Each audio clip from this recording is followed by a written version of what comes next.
Hi friends, कैसे हैं आप लोग। स्वागत है आप सभी का आपके अपने इस चैनल सुविज्ञा में।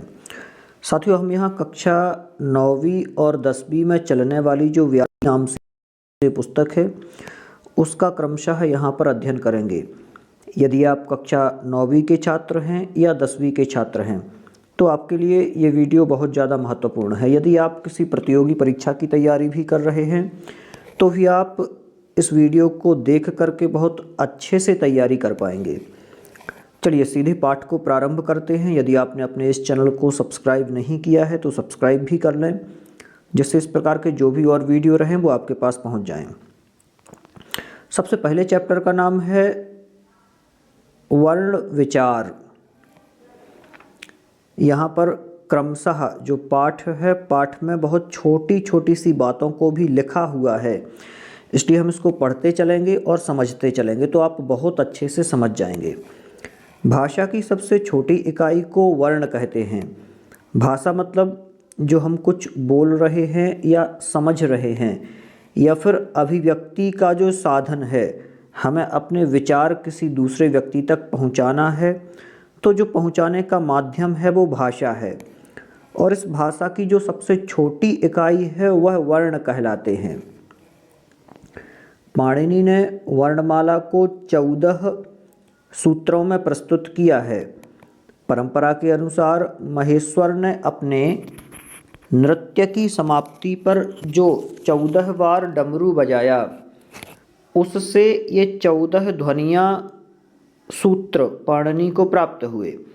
मतलब ये कह रहे हैं कि जो भगवान शिव थे उन्होंने नृत्य किया और नृत्य करते समय जो अपना डमरू बजाया, तो डमरू बजाने से 14 बार बजाने पर 14 माहेश्वर सूत्र या फिर कुछ ध्वनियाँ प्रकट हुईं, जिसमें एक श्लोक भी आता है, नृत्तावसाने नटराज राजो ननाद धक्काम नवपंचवारम उद्धर्तु कामः सनकादि सिद्धा नेतद्विमर्शे शिवसूत्रजालम।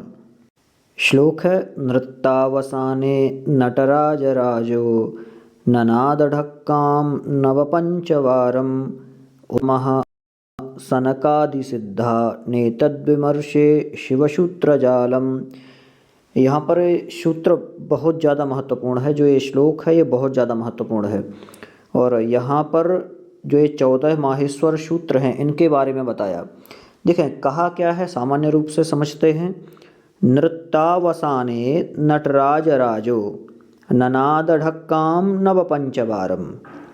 नृत्तावसाने, नृत्ता मतलब नृत्य, अवसाने मतलब खत्म होने पर या अवसान होने पर। नृत्य के अवसान होने पर नटराज राजो, जो नटराज के राज हैं, कौन, भगवान शिव को कहा जाता है नटराज राज, उन्होंने ननाद मतलब बजाया, ढक्काम मतलब अपने डमरू को, नव पंचवारम, दो चीज़ें यहाँ पर हैं, नव और पंच, 9 + 5 कितने होते हैं, 14, तो 14 बार बजाया और 14 माहेश्वर सूत्र उत्पन्न हुए। उद्धर्तु कामः सनकादि सिद्धा, जो सनक आदि सिद्ध हैं, ऋषि हैं, उनके लिए विमर्शे शिवसूत्र जालम, इन शिवसूत्र का जो जाल है इसका विमर्श किया। किन्होंने, नटराज राज जो हैं इन्होंने। कई बार प्रश्न बनते हैं कि इन सूत्रों की उत्पत्ति कहाँ से हुई, 14 माहेश्वर सूत्र कहाँ से उत्पन्न हुए, तो कहाँ से उत्पन्न हुए कहेंगे हम, यह सूत्र भगवान शंकर की डमरू से उत्पन्न हुए। कहाँ से, ढक्काम, इनकी डमरू से उत्पन्न हुए। और किनने उत्पन्न किए, तो नटराज राज ने, भगवान शंकर ने उत्पन्न किए। वह सूत्र कौन कौन से हैं, 14 माहेश्वर सूत्र इस प्रकार हैं, अयुण ऋलृक एओंग यौच हयवरट लण यमंगणनम झभय घड़दश जबगड़दस खफ छटत चटतौ कपय सससर और हल। इस प्रकार से यहाँ पर एक नोट दिया हुआ है, 10 रूपक के अनुसार नृत्य और नृत्य में भेद होता है। नृत्य भाव का आश्रित होता है, जबकि नृत्य ताल और लय पर आश्रित होता है, यहाँ पर बताया है। तो कपय, शशर और हल, इस प्रकार से 14 माहेश्वर सूत्र हैं, आपको याद करना है। याद कैसे करेंगे? तो ऐसे ही याद करना है जब मैं बता रहा हूँ। अय्युण ऋलृक एयों अयौच हयवरट लण यमगणनम झभय घड़दश जब गड़दश खफ छठत चटतौ कपय सशर हल। तो ऐसे 3 4 5 बार आपको बोलना है, तो आपको ये याद हो जाएंगे। 14 माहेश्वर सूत्र हमेशा आपके आगे काम में आने वाले हैं। आगे क्या कहा है? प्रत्येक सूत्र के अंत में हल वर्ण का प्रयोग प्रत्याहार बनाने के उद्देश्य से किया गया है। मतलब जो ये 14 माहेश्वर सूत्र हैं, इनमें देखें एक हल वर्ण का प्रयोग हुआ है। हल वर्ण का मतलब जो ये लिखा हुआ है लास्ट में, हलंत वर्ण है। ये देखें आप, लास्ट में कहीं भी आपको हलंत वर्ण देखने को मिलेगा और वो हल रहेगा, मतलब व्यंजन रहेगा। तो ये देखने को मिलता है। इन्हें प्रत्याहार के अंतर्गत आने वाले वर्णों के साथ सम्मिलित नहीं किया गया है। मतलब जो हम प्रत्याहार बनाएंगे तो उन वर्णों में सम्मिलित नहीं करेंगे जो प्रत्याहार के अंतर्गत आएंगे। यहाँ समझ लेते हैं क्या कहा है, प्रत्याहार क्या कहलाते हैं। माहेश्वर सूत्रों के आधार पर विभिन्न प्रत्याहारों का निर्माण किया जा सकता है। प्रत्याहार 2 वर्णों से मिलकर बनता है, जैसे अच, इक, यण, अल, हल इत्यादि। 2 वर्ण रहेंगे, एक तो जो माहेश्वर सूत्र हैं उनमें आगे का वर्ण और एक अंत का वर्ण, इस प्रकार से मिलकर प्रत्याहार बनते हैं। इन प्रत्याहारों में आदि वर्ण से लेकर अंतिम वर्ण के मध्य आने वाले सभी वर्णों की गणना की जाती है। प्रत्याहार के अंतर्गत आदि वर्ण तो परिगणित होता है, किंतु अंतिम वर्ण जो है वो छोड़ दिया जाता है। समझने के लिए कुछ प्रत्याहार आगे दिए जा रहे हैं। देखिए यहाँ पर उन्होंने कहा क्या है, इतने में जो प्रत्याहार बनते हैं वो कैसे बनते हैं। जैसे माहेश्वर सूत्र यहाँ पर लिखे हुए हैं, हमने कोई प्रत्याहार बनाया जैसे यहाँ पर, तो ये पहला वाला जो वर्ण है ये तो प्रत्याहार के वर्णों में गिना जाएगा, लेकिन ये जो अंतिम वर्ण है ये नहीं गिना जाएगा, ये कभी नहीं गिना जाएगा। लेकिन प्रत्याहार इस अंतिम वर्ण से बनेगा, उसको अपन बोलेंगे। तो पहला वर्ण कोई भी ले सकते हैं, इनमें से कोई भी एक पहला लेना है और इनमें से कोई भी एक जो पीछे वाले हैं ये, इनमें से कोई भी एक पीछे वाला वर्ण लेना है और उनके बीच में जो अक्षर पड़ेंगे वो प्रत्याहार के वर्ण कहलाएंगे। जैसे अपन ने यहाँ पर ला ले लिया, ये ला, और यहाँ ले लिया शा, तो ये लश प्रत्याहार है। अब इसके अंतर्गत कौन कौन से वर्ण आएंगे, तो इसको गिनना नहीं है, इस वर्ण को नहीं गिनेंगे, हलंत को, किसी भी हलंत को नहीं गिनेंगे, इसको नहीं गिनेंगे। अब किन को गिनेंगे, तो यहाँ पर अपन ला गिनेंगे, यहाँ मा गा डा ना गिनेंगे, झा भा आ जाएगा और घा ढा धा तक आ जाएगा। तो इतने वर्ण आ जाएंगे अपने, लेकिन ये लास्ट वाला हलंत वर्ण नहीं गिनेंगे। इसी प्रकार से यहाँ पर भी आपको समझाया है इन्होंने कि प्रत्याहार कैसे बनाते हैं। तो इन्होंने एक प्रत्याहार बनाया, अच प्रत्याहार। अच प्रत्याहार में कौन कौन से वर्ण इन्होंने लिए, आ, ई, उ, री, लृ, ए, ओ, ऐ, औ। देखिए इतने सारे वर्ण लिए। अब हम ऊपर चलते हैं, अच प्रत्याहार को देखते हैं कहाँ पर अच प्रत्याहार पड़ता है। आ कहाँ पर मिला अपन को, यहाँ, ये रहा आ। अब चा देखते हैं कहाँ पर है, नीचे, ये रहा च। तो इसके बीच में आने वाले जो वर्ण हैं वो अच प्रत्याहार के अंतर्गत आएंगे। इसमें ना तो इणा आएगा, ना का आएगा, ना इंगा आएगा, और सारे वर्ण आएंगे। तो कौन कौन से हैं देखें, आ, ई, यहाँ से गिनते चले इनको, उ, फिर री और लृ, ए, ओ, ऐ और औ। इस प्रकार के वर्ण हैं। अब देखें वहाँ पर अपन देख लेते हैं, ये सारे वर्ण अपन को वहाँ लिखे मिलेंगे। देखिए मिले यहाँ आ, ई, उ, री, लृ, ए, ओ, ऐ और औ। तो इस प्रकार से प्रत्याहार बनते हैं और उनमें जो वर्ण होते हैं उनको इस प्रकार से लिखा जाता है। आगे पढ़ते हैं, यहाँ प्रत्याहार के आदि वर्ण आ का परिगणन किया गया है, किंतु अंतिम वर्ण चा को छोड़ दिया गया है। जो अंतिम वर्ण था उसको छोड़ दिया गया है। तो इस प्रकार से एक और इन्होंने प्रत्याहार बताया। आगे एक हल प्रत्याहार है। हल प्रत्याहार में कौन कौन से वर्ण हैं? तो हा से लेकर के और ला तक के, जिसमें अंतिम वर्ण प्रत्याहार का नहीं गिना जाएगा, मतलब कि जो वर्ण दिए हैं, माहेश्वर सूत्र दिए हैं, उनका अंतिम वर्ण नहीं गिना जाएगा। तो हल प्रत्याहार के अंतर्गत कौन कौन से आते हैं? हा, या, वा, र, ला, इस प्रकार से बहुत सारे लिखे हैं। देखिए यहाँ देख लेते हैं। हल प्रत्याहार में पूरे व्यंजन आ जाते हैं। सबसे पहले तो हमें यहाँ देखना है हा कहाँ पर है। स्टार्टिंग में हा हमें कहाँ मिला? ये मिला हा। तो हा के बाद जितने भी वर्ण हैं उन सभी वर्णों को देखना है। या, वा, रा, ला, यम, ङ, न, फिर झा, भा, फिर यहाँ से और आगे चलें तो ये घा, ढा, धा, जब, गड़, द, ख, फ, छ, ट, त, च, ट, ता, वा नहीं गिनेंगे। अब क्या है? कापा, फिर क्या है? शा, शा, शा, सा, शा, सा, और यहाँ पर हा, क्योंकि ला नहीं गिनेंगे। तो ला तक का, यहाँ ये रहा ला, यहाँ तक के पूरे वर्ण अपन को वहाँ से यहाँ तक गिनना है। कितने सारे वर्ण यहाँ लिखे हैं? वो सारे वर्ण इसी हल प्रत्याहार के हैं।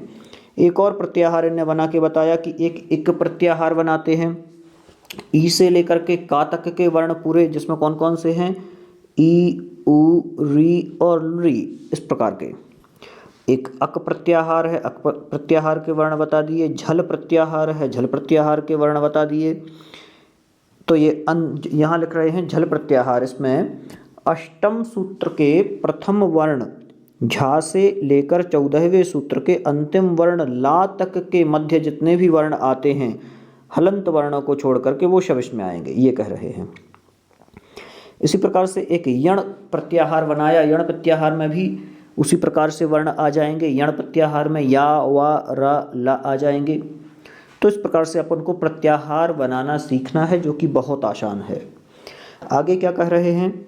संधि आदि के नियमों को समझने के लिए प्रत्याहार ज्ञान अत्यंत आवश्यक है। क्योंकि यदि आप संधियां सीख रहे हैं तो उसमें कहेंगे एचो, यवा, यावाह, तो एच वर्ण कौन कौन से हैं वो अपन को समझना पड़ेंगे, याद करना पड़ेंगे। अच वर्ण कौन कौन से हैं, अच के अंदर कौन कौन से वर्ण आते हैं?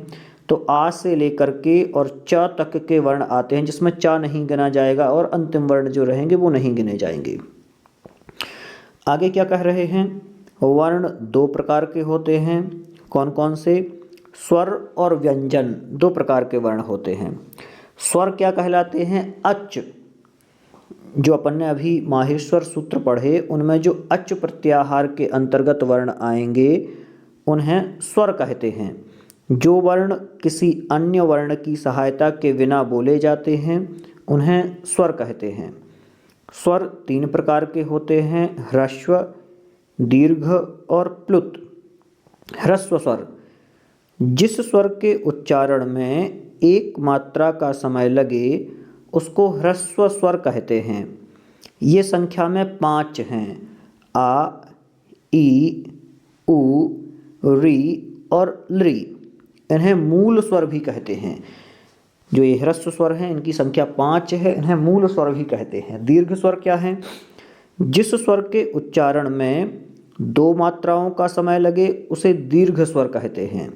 इनकी संख्या 8 है, जिसमें कौन कौन से हैं? आ, ई, उ, री, ए, ऐ, ओ और औ। इनमें लृ ध्वनि का दीर्घ रूप लृ केवल वेदों में प्राप्त होता है। अंतिम 4 वर्णों को संयुक्त वर्ण भी कहते हैं, क्योंकि ए, ऐ, ओ तथा औ 2 स्वर के मेल से बने होते हैं। बिल्कुल, जो ए और ऐ है तो ए तो आ और ई का रूप है ए, आ और ए से ऐ, आ और उ से ओ और आ और ओ से औ बनता है। ये आपको ये भी याद रखना है, ये संयुक्त स्वर हैं, ए, ऐ, ओ और औ। अब यहाँ पर एक और चीज़ आती है, प्लुत वर्ण क्या है? प्लुत वर्ण के बारे में भी समझना है। तो जिस स्वर के उच्चारण में 3 या उससे अधिक मात्राओं का समय लगे उसे प्लुत कहते हैं। जब किसी व्यक्ति को दूर से पुकारते हैं तब संबोधन पद के अंत या फिर अंतिम वर्ण को 3 मात्रा का समय लगाकर बोलते हैं।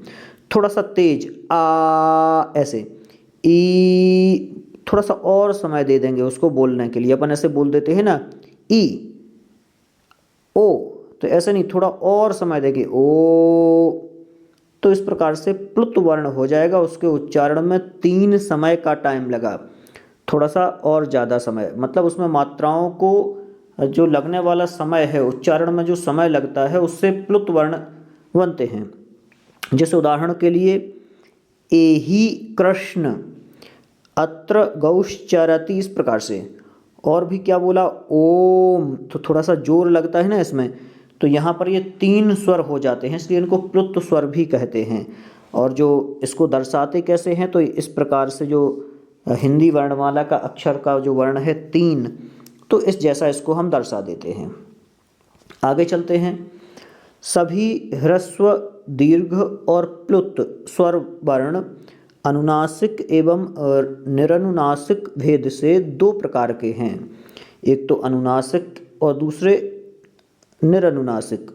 जिस स्वर के उच्चारण में मुख से नासिका की भी सहायता ली जाती है, मतलब मुख से तो बोलते ही हैं लेकिन नासिका की भी सहायता ली जाती है, तो उसे अनुनासिक स्वर कहते हैं। जैसे आ, ए, इस प्रकार से इत्यादि समस्त स्वर वर्ण जितने भी हैं, जैसे ङ, ण, न, म, इस प्रकार से। निरनुनासिक जो स्वर केवल मुख से उच्चारित होते हैं वह निरनुनासिक कहलाते हैं। तो ये तो रही स्वरों की बात। अब चलते हैं व्यंजन पर, जिन्हें हल वर्ण भी कहते हैं। हल प्रत्याहार के अंतर्गत बनने वाले जो शब्द हैं वो व्यंजन वर्ण हैं। जिन वर्णों का उच्चारण स्वर वर्णों की सहायता के बिना नहीं किया जा सकता, उन्हें व्यंजन या हल कहते हैं। स्वर रहित व्यंजन को लिखने के लिए वर्ण के नीचे हल चिन्ह लगाते हैं। यदि हमें किसी वर्ण को नहीं लिखना है, मतलब कि जिसको अपन को स्वर उसमें नहीं लगाना है व्यंजन में, तो फिर क्या करेंगे, तो उसके लिए बताया है कि उसमें नीचे एक हलंत लगा दें। क्या लगा दें, एक हलंत टाइप से लगा दें इस प्रकार से, तो वो वहाँ लिख जाएगा। जैसे किसी अपन लिखते हैं ना हल, तो हल में नीचे ये हलंत लग गया, ये तो इस प्रकार से ये बिना स्वर का हो जाएगा, ये एक कह रहे हैं। यदि किसी व्यंजन को हमें व्यंजन से स्वर अलग करना है तो उसको कैसे करेंगे, उसमें एक नीचे मात्रा लगा देंगे। जैसे क, च, ट, त, प, यहाँ पर व्यंजनों की संख्या दी हुई है क्रमशः कु, तो कु से क्या कहलाया, क, ख, ग, घ, इंगा, इसको कवर्ग भी बोलते हैं। चू, चू से च, छ, ज, झ, इया, जिसे चवर्ग भी बोलते हैं। टू, टू से टा, ठा, डा, ढ, णा, जिसे टवर्ग भी बोलते हैं। तू, तू, तू से क्या होगा, त, थ, द, ध, न, जिसे तवर्ग भी बोलते हैं। और आगे पू, पू से क्या होगा, प, फ, ब, भ, म, जिसे पवर्ग भी बोलते हैं। व्याकरण संप्रदाय में इन 5 वर्गों को कु, चु, टू, तु, पू नाम से जाना जाता है। इसके अलावा और भी कुछ वर्ण हैं जिनको हमें समझना है और याद भी करना है। ऐसी कोई भी चीज़ ना रहे जो हमें यहाँ पर याद ना हो, सब याद करना है। या, व, र, ल, ये कौन से वर्ण कहलाते हैं, ये अंतस्थ वर्ण कहलाते हैं। कौन से वर्ण कहलाते हैं, अंतस्थ वर्ण। सा, शा, सा और ह, ये कौन से वर्ण हैं, ये ऊष्म वर्ण कहलाते हैं। तो इनकी संख्या कितनी है, ये भी 4 प्रकार के हैं और ये भी 4 प्रकार के हैं। तो ये आपको याद करना है। ऊष्म वर्णों की संख्या कितनी है, 4, और अंतस्थ वर्णों की संख्या कितनी है, 4। आगे स्पर्श वर्णों के बारे में बताया है कौन कौन से हैं। तो का से लेकर और माँ तक के जो 25 वर्ण हैं, कु, चु, टू, तु, पू, इनके जो वर्ण हैं 25 प्रकार के, इन्हें स्पर्श भी कहते हैं। क्या कहते हैं, स्पर्श भी कहते हैं। इनके उच्चारण के समय जिह्वा मुख के विभिन्न स्थानों को स्पर्श करती है। प्रत्येक वर्ग के अंतिम वर्ण इंगा, ञा, ड़ा, ना, मा को अनुनासिक भी कहते हैं। देखिए यहाँ पर ये दे दिया है अनुनासिक वर्णों का। क्योंकि इनका उच्चारण मुख के साथ नासिका से भी होता है, इसलिए इनको अनुनासिक वर्ण कहते हैं, नासिका के साथ उच्चारण होने से। आगे कहा अंतस्थ वर्ण, ये क्या हैं? तो या, वा, रा, ला, इन्हें अंतस्थ वर्ण कहा जाता है और इन्हें अर्ध स्वर भी कहते हैं। कभी कभी ये भी प्रश्न पूछ लेते हैं कि अर्ध स्वर किसे कहते हैं? तो अंतस्थ वर्णों को अर्ध स्वर कहते हैं। ऊष्म कौन से हैं? सा, शा, सा और हा, इन वर्णों को ऊष्म वर्ण कहते हैं। आगे चलते हैं, अनुस्वार के बारे में भी पूछा जाता है। अनुस्वार क्या है? इनका उच्चारण नासिका मात्र से होता है, इसका उच्चारण केवल नाक से होगा। यह सर्वथा स्वर के बाद ही आता है, जैसे अहम, सामान्यतया, माँ व्यंजन वर्ण से पहले अनुस्वार में परिवर्तित होता है। इसी प्रकार से विसर्ग देख लेते हैं। विसर्ग क्या है? इसका उच्चारण किंचित हा के सदृश किया जाता है। इसका भी प्रयोग स्वर के बाद ही होता है, जैसे रामः, देवः, गुरुः, इस प्रकार से विसर्ग पीछे लगते हैं। संयुक्त व्यंजन क्या है? संयुक्त व्यंजनों के बारे में भी जानकारी बहुत आवश्यक है और ये तो आपको याद ही करना है। संयुक्त व्यंजन क्या है?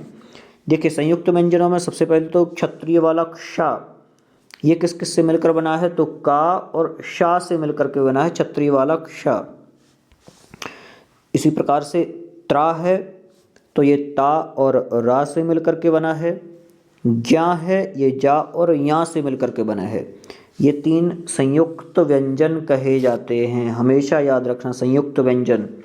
और हमेशा प्रतियोगी परीक्षाओं में भी पूछ लेते हैं कि किस किस से मिलकर के क्षा बना है, त्रा बना है और ज्ञा बना है, इस प्रकार से।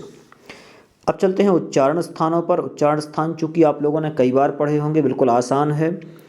कंठ, तालु, मूर्धा, दंत, ओष्ठ एवं नासिका को उच्चारण स्थान कहते हैं। वर्णों का उच्चारण करने के लिए फेफड़े से निकली निश्वास वायु इन स्थानों का स्पर्श करती है। कुछ वर्णों का उच्चारण एक साथ दो स्थानों से भी होता है। वर्णों के उच्चारण स्थानों को अग्रिम तालिका में समझा जा सकता है। देखिए, यहाँ पर एक तालिका बना दी है जहाँ पर पूरे उच्चारण स्थान दिए हुए हैं, ये आपको याद करने हैं। कंठ के लिखे हुए हैं, इनके अलग अलग श्लोक हैं, उन श्लोकों के माध्यम से आप याद करेंगे तो बहुत अच्छे से याद कर पाएंगे। जैसे कि अकुह विसर्जनीयानाम कंठः, इचुयसानाम तालु, ऋतुरसाणाम मूर्धा, लृतुलसानाम दंतः, उपपदमानीयानाम ओष्ठौ। तो इस प्रकार से जो इनके सूत्र हैं, उन सूत्रों से आप बहुत जल्दी इनको याद कर पाएंगे। अब हम यहाँ आप लोगों को इनके जो सूत्र हैं उनके बारे में ज़्यादा मैं यहाँ नहीं बताऊँगा, लेकिन हाँ, उच्चारण स्थान का एक अलग वीडियो बना करके आपको बता दूंगा, तो उच्चारण स्थान आपसे बनने लगेंगे। थोड़ा सा इसमें भी अपन समझ लेते हैं। सबसे पहला तालिका में दिया हुआ है स्थान। स्थान मतलब कि कहाँ से वो वर्ण बोला जाना है। तो पहला वर्ण है कंठ से बोला जाना है, मतलब पहला स्थान जो है वो कंठ है। कंठ से कौन सा स्वर बोला जाएगा? तो पहले तो आ या बड़ा आ। स्पर्श व्यंजन कौन से बोले जाएंगे कंठ से? का, खा, गा, घा, इंगा बोले जाएंगे। अंतस्थ वर्णों में क्या बोला जाएगा? या बोला जाएगा और उसमें में हा बोला जाएगा। इसी प्रकार तालु जो है, तालु से कौन कौन से वर्ण बोले जाएंगे? तो सूत्र क्या है? इचु यशानाम तालु, ई चा, तो ई बोला जाएगा और च वर्ग बोले जाएंगे। चा, छ, जा, झ, या च वर्ग के अंतर्गत आते हैं। चा, छ, जा, झ, या वर्ण बोले जाएंगे। रा अंतस्थ वर्ण बोला जाएगा और श ऊष्म वर्ण बोला जाएगा। मूर्धा, ऋतु रसाणाम मूर्धा, ऋतु री वर्ण रहेगा, टवर्ग रहेगा। तो टा, ठा, डा, ढाणा और ला और शा ये व्यंजन बोले जाएंगे। दंत से क्या बोला जाएगा? लृतुलसानाम दंतः, लृ ता से ता, था, दा, धा, ना और शा। ओष्ठ, ओष्ठ में क्या रहेगा? तो ऊ और ऊ, ओष्ठ से, और पा फा बा भा मा नासिका से अनुनासिक वर्णों का उच्चारण होगा, इंगा ण न म इस प्रकार से और उपपदमानीय जो वर्ण हैं उनका। कंठ तालु से ए और ऐब का उच्चारण होगा, कंठोष्ठ से ओ और औ का उच्चारण होगा, और दंतोष्ठ से वा का उच्चारण होगा दंतोष्ठ से। इस प्रकार से संबद्ध स्थानों के साथ नासिका से भी पंचम वर्णों का उच्चारण होता है। मतलब इंगा गड़ा न म जो ये पंचम वर्ण हैं 5 प्रकार के पीछे वाले, उनका उच्चारण नासिका से होता है। अब चलते हैं प्रयत्नों पर। प्रयत्न क्या कहलाते हैं? फेफड़े से निकली निश्वास वायु को मुख, नासिका तथा कंठ आदि स्थानों से स्पर्श कराते हुए मनुष्य द्वारा अभीष्ट वर्णों के उच्चारणार्थ किए गए प्रयत्न को या यत्न को प्रयत्न कहते हैं। प्रयत्न 2 प्रकार के होते हैं, आभ्यंतर और बाह्य। वर्णों के उच्चारण काल में मुख के अंदर मनुष्य की चेष्टापरक क्रिया को आभ्यंतर प्रयत्न कहते हैं। इसके 5 भेद हैं। पहला स्पष्ट। स्पष्ट में क्या होता है? वर्णों के उच्चारण काल में जब जिह्वा के विभिन्न भागों द्वारा मुख के अंदर के विभिन्न स्थानों को स्पर्श किया जाता है, तो जिह्वा के इस प्रयत्न को स्पष्ट प्रयत्न कहते हैं। मतलब जब जिह्वा पूरे मुख को स्पर्श करती है वर्णों का उच्चारण करने के लिए, तो इसे स्पष्ट कहते हैं। का से माँ तक सभी व्यंजन स्पष्ट व्यंजन या स्पष्ट प्रयत्न से उच्चारित होते हैं।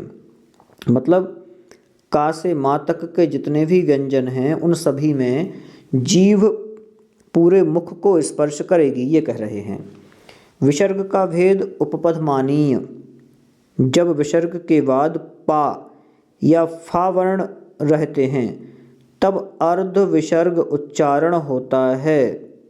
उदाहरण के लिए पुनः पुनः तपः फलम, तो ये उपपदमानीय वर्ण होते हैं जिनका विसर्ग का भेद उपपदमानीय, मतलब कि जब विसर्ग के बाद पा या फा वर्ण हो तो उन्हें उपपदमानीय कहते हैं। विसर्ग का भेद जिह्वामूलीय। जब विसर्ग के बाद यदि का या खा वर्ण रहते हैं तब उपपदमानीय का उच्चारण होता है, उन्हें उपपदमानीय कहते हैं। इस प्रकार से ये भी थोड़ा सा आपको याद रखना है, जिह्वामूलीय और उपपदमानीय। तो पा और फा के बाद, मतलब विसर्ग के बाद जब भी पा या फा आए तो क्या होता है? उपपदमानीय वर्ण कहलाता है वो। फिर विसर्ग के बाद यदि का या खा आए तो वो जिह्वामूलीय वर्ण कहलाते हैं। इतना याद रखना है। आगे दूसरा ईसत स्पष्ट। वर्णों के उच्चारण काल में जब जिह्वा द्वारा उच्चारण स्थानों को थोड़ा ही स्पर्श किया जाता है। पहले में तो स्पष्ट है, ज़्यादा स्पर्श हो रहा है, यहाँ कम स्पर्श होगा, तो जिह्वा के इस यत्न को ईसत स्पष्ट कहते हैं। जैसे या, रा, ला तथा वा ईसत स्पष्ट से उच्चारित होते हैं। आगे है विव्रत। वर्ण विशेष के उच्चारण काल में जब मुख विवर खुला रहता है तो मुख के इस यत्न को विव्रत कहते हैं। सभी स्वर विव्रत प्रयत्न से उच्चारित होते हैं। इसी प्रकार से ईशत विव्रत है। वर्णों के उच्चारण काल में जब मुख विवर थोड़ा खुला रहता है तो मुख के इस प्रयत्न को ईशत विव्रत कहते हैं। सा, शा, सा, हा ईशत विव्रत प्रयत्न से उच्चारित होते हैं। अगला है सम्रत। वर्णों के उच्चारण काल में फेफड़े से निकलने वाले निश्वास का मार्ग जब बंद रहता है तब इसे सम्रत कहते हैं। इसका प्रयोग केवल ह्रस्व आ के उच्चारण से होता है।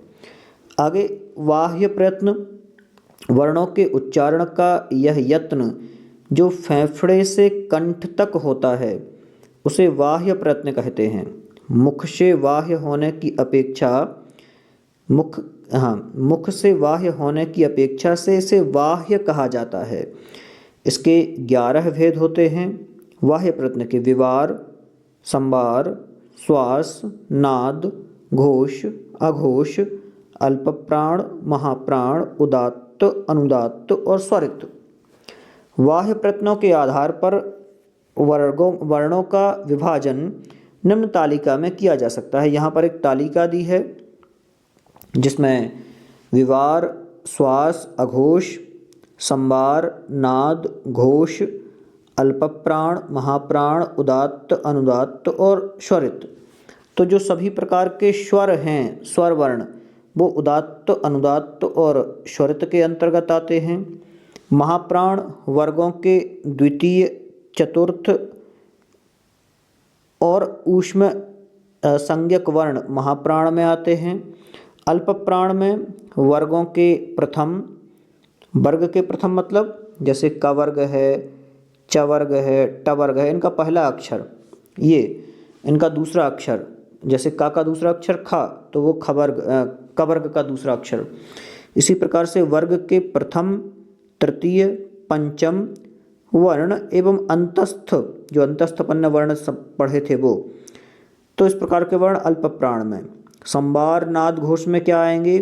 हस प्रत्याहार के वर्ण, जो हस प्रत्याहार के अंतर्गत आते हैं। प्रत्येक वर्ग के तृतीय, चतुर्थ, पंचम वर्ण और अंतस्थ एवं हा वर्ण आएंगी। और इसका एक सूत्र है, ये आपने याद कर लिया तो बन जाएगा आपसे। हसः संवारा नादा घोषाश्च, मतलब हस हो गया, संवार, तो संवार के अंतर्गत संवार, नाद और घोष। तो इस प्रकार से मतलब कि हस प्रत्याहार वाले वर्ण आते हैं संवार, नाद, घोष में। विवार में कौन से आते हैं? तो विवार का भी एक सूत्र है, खरः विवारा श्वासा अघोषाश्च, मतलब विवार, श्वास और अघोष ये कै के अंतर्गत है? खर के अंतर्गत। तो खर प्रत्याहार के अंतर्गत जो वर्ण आते हैं उसके अंतर्गत क्या है? विवार, श्वास और अघोष वर्ण रहते हैं। इतना आपको याद करना है, तो अल्पप्राण, महाप्राण वाली ये चीज़ें आपसे बन जाएंगी। अब यहाँ ये अध्याय द्वितीय शुरू होता है, ये आपको याद करना है। ये याद करने के लिए आपको थोड़ा सा याद ऐसे भी कर सकते हैं कि जो विवार, विवार, श्वास और अघोष जो हैं, तो उसमें आपको केवल इतना सा याद रखना है, खरः विवारा श्वासा अघोषाश्च, इतना याद कर लिया आपने। तो खरः, खर प्रत्याहार के अंतर्गत कौन कौन से वर्ण आते हैं याद हो गया आपको। तो खर प्रत्याहार को में जो वर्ण है वो किसके अंतर्गत आते हैं? विवार, श्वास और अघोष। और हस प्रत्याहार के अंतर्गत जो वर्ण आते हैं वो हैं संवार, नाद, घोष। अल्पप्राण में वर्ग के प्रथम, तृतीय और पंचम वर्ण हैं और अंतस्थ वर्ण हैं। महाप्राण में ऊष्म वर्ण के साथ में द्वितीय, चतुर्थ वर्ण हैं। और यहाँ पर सभी स्वर आते हैं, उदात्त, अनुदात्त और स्वरित। तो इस प्रकार से थोड़ा सा याद करेंगे तो आपसे पूरा लगभग बन जाएगा। आगे पुनः मिलते हैं अगले दूसरे वीडियो में संज्ञा एवं परिभाषा प्रकरण में। तो संज्ञा के बारे में पूरा यहाँ पर बताया जाएगा, और जो परिभाषाएं हैं बहुत सारी जो संस्कृत भाषा से संबंधित हैं, तो इनसे भी आप लोग थोड़ा थोड़ा समझ पाएंगे कि हमें और आगे अपना किस प्रकार से पढ़ाई करनी है, इसको समझना है। ये छोटा सा वीडियो रहने वाला है और कोशिश करेंगे कि जल्दी से जल्दी अपन ये सारे वीडियोस एक के बाद एक क्रम से देखते रहें। आपको याद करना नहीं भूलना है, याद करते रहना है, तो आपका अभ्यास बहुत अच्छा होगा। आप लोग चैनल को सब्सक्राइब ज़रूर कर लें और भी वीडियोस देखते रहें। बहुत बहुत धन्यवाद आपका।